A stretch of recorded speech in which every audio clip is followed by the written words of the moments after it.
araw sa inyong lahat. Kakagising ko lang pala. At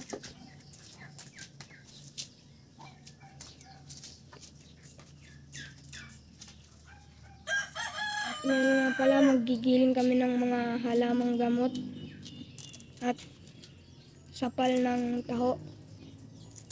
Ito naman yung repolyo. Pinang dumpster diving namin. At ayun po yung taho.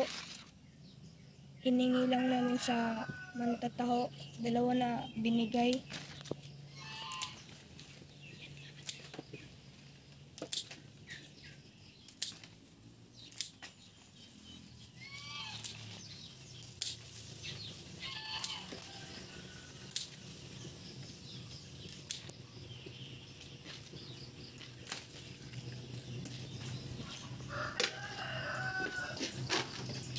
Kaya ito ang gigilingin namin dahil ito yung gustong gusto ng mga manok namin at pato, gansa.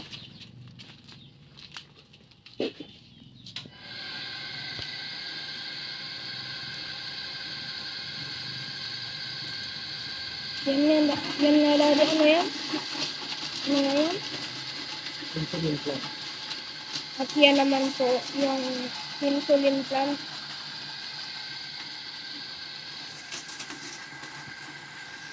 Nakuha namin sa garden namin.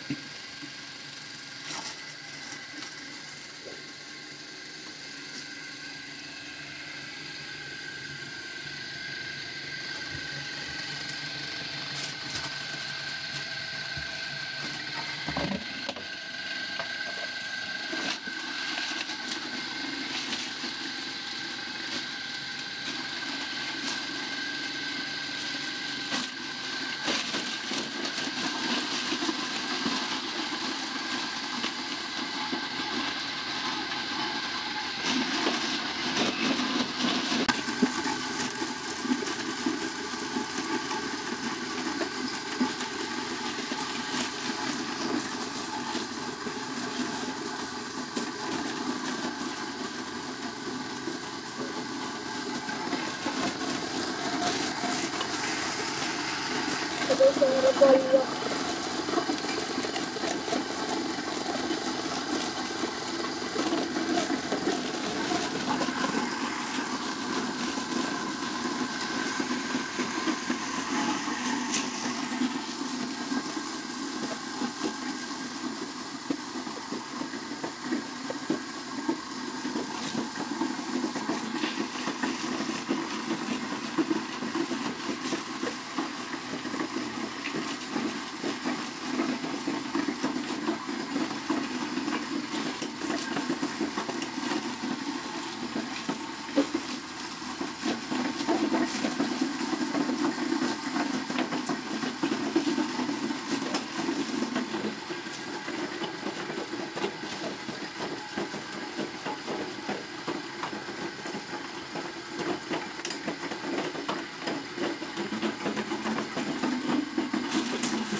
Pala yung insulin plant.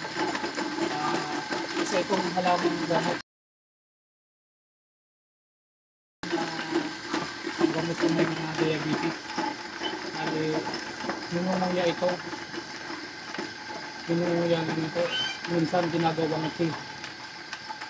Bali, na-discover ko itong kinakain ng manok kasi may manok na tumuka sa halaman tapos naubos niya yung ganito. Kaya pwede itong ipakain sa mga manok sa mga alaga natin.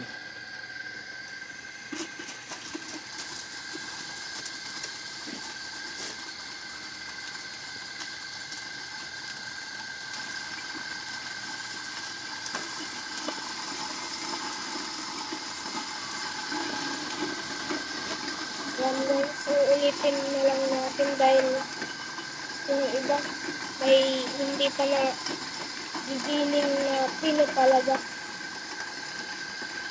Dapat mapino nila, mapino yung iba dahil doon matutukanan ng manok.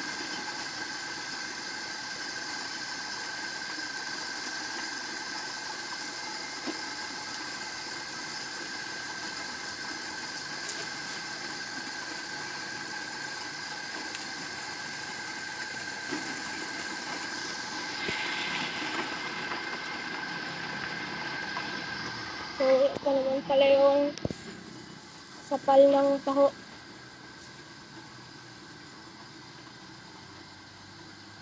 So, amoy taho.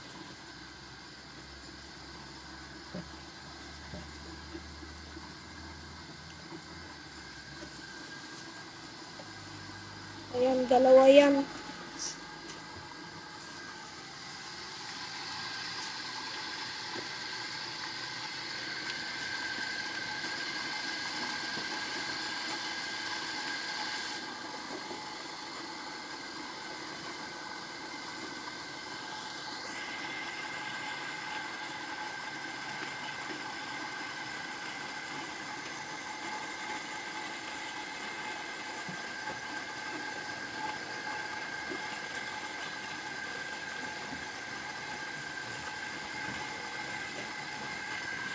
So, ito na nga yung kinalabasan ng ating giniling na repolyo.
Kalahating dilaw.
baba.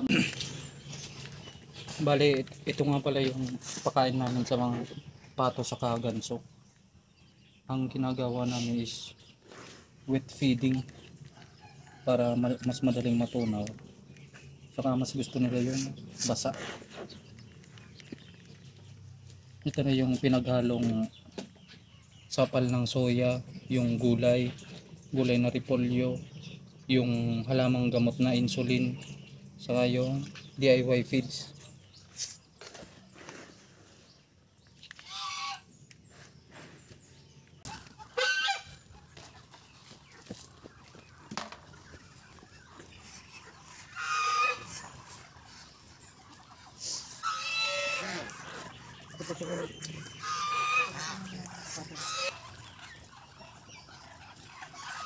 So, ayan, ito na yung mga alaga namin, mga pato. Alam ko lagi nyo nakikita pag nagbibideo kami.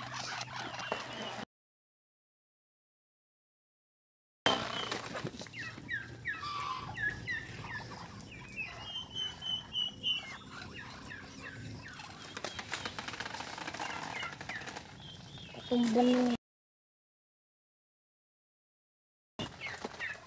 yung batag.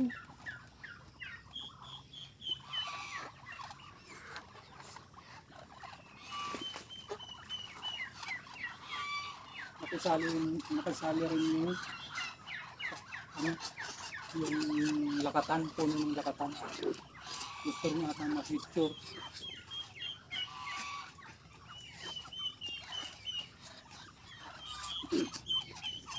Bale, yung ganitong dahon ng lakatan is kinakain rin ng pato. Kinakain rin to. Saka yung mismong katawan, yung mura.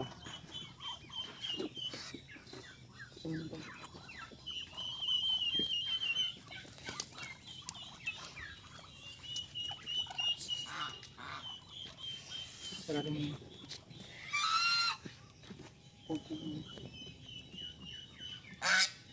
So, ayan nga pala yung mga ganso at gansa namin. Ito babae to, itong brown na to. Ito naman yung babae. Yung nangitlog.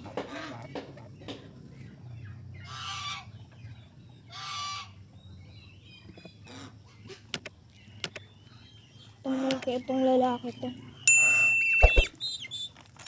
Ayan, yan yung mga pabo namin. Yan yung mga mahilig ng Madre de Agua. Yung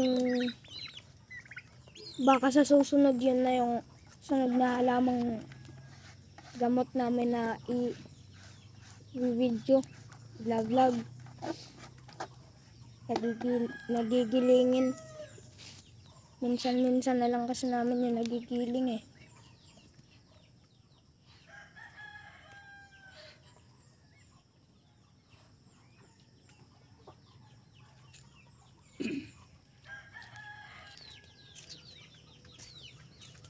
At ito naman yung mga bagong sisiw namin.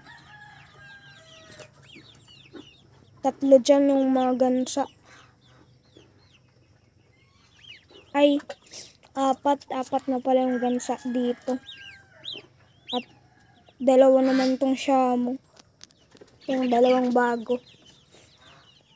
At yung mga maliliit na maaring may ibang itim. Maitim. Aring mga pato yun.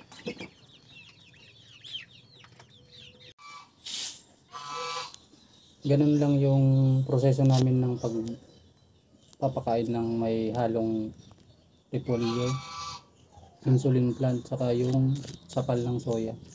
Mas makakatipid kung may mga halong gulay kasi konti na lang na feeds yung ilalagay natin. Saka masustansya naman yung may mga gulay-gulay para sa pag-iitlog. Bali yung mga sisiw pa lang dagdag perso sa aming mga alaga is mga bagong pisa pa lang yun. Ang nadagdag pala yung 10 pato, 4 na gansa, may pinaglilimliman pang itlog ng gansa, saka yung dalawang shamu, saka meron din dalawang ayam simani, yung pure black. Bale may nakasalang pa kami dun sa incubator, mapipisa yun baka bago mag New Year or New Year na. So yun lang, sana nakatulong sa inyo yung video na to. Kung may mga inputs kayo, paki-comment down below, saka huwag na rin kakalimutang mag-like and subscribe. Sa ngayon, yun lang. Salamat.